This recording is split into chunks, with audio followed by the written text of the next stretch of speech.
The charges brought Mueller's sprawling investigation into a new phase, with campaign aides including the man who once led the president's campaign facing felony charges and possible prison sentences.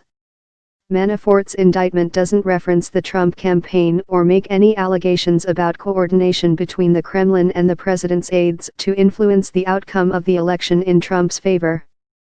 The indictment does allege a criminal conspiracy was continuing through February 2017. The indictment filed in federal court in Washington accused both men of funneling tens of millions of dollars in payments through foreign companies and bank accounts as part of their political work in Ukraine. Manafort and Gates surrendered to federal authorities Monday, and were expected in court later in the day to face charges brought by Mueller's team. The indictment lays out 12 counts including conspiracy against the United States, conspiracy to launder money, acting as an unregistered foreign agent, making false statements, and several charges related to failing to report foreign bank and financial accounts. The indictment alleges that they moved money through hidden bank accounts in Cyprus, St. Vincent and the Grenadines and the Seychelles.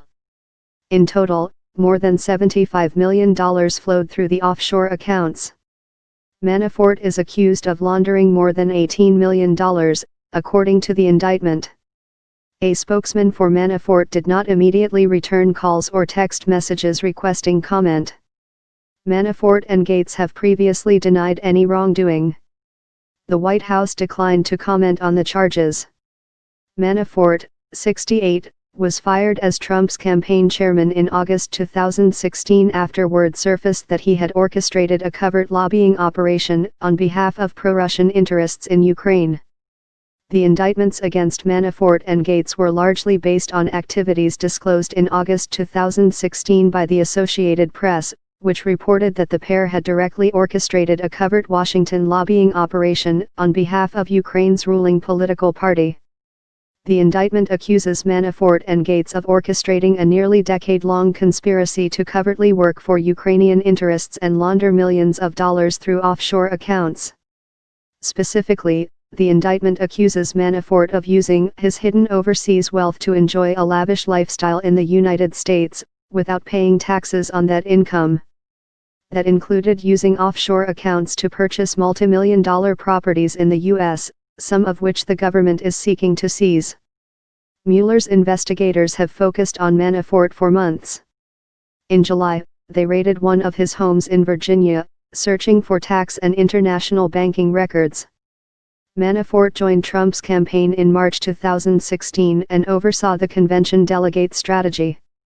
Trump pushed him out in August amid a steady stream of negative headlines about Manafort's foreign consulting work. Trump's middle son, Eric Trump, said in an interview at the time that his father was concerned that questions about Manafort's past were taking attention away from the billionaire's presidential bid. Manafort has been a subject of a long-standing FBI investigation into his dealings in Ukraine and work for the country's former president, Viktor Yanukovych. That investigation was incorporated into Mueller's broader probe. Manafort also recently registered with the Justice Department as a foreign agent for parts of Ukrainian work that occurred in Washington.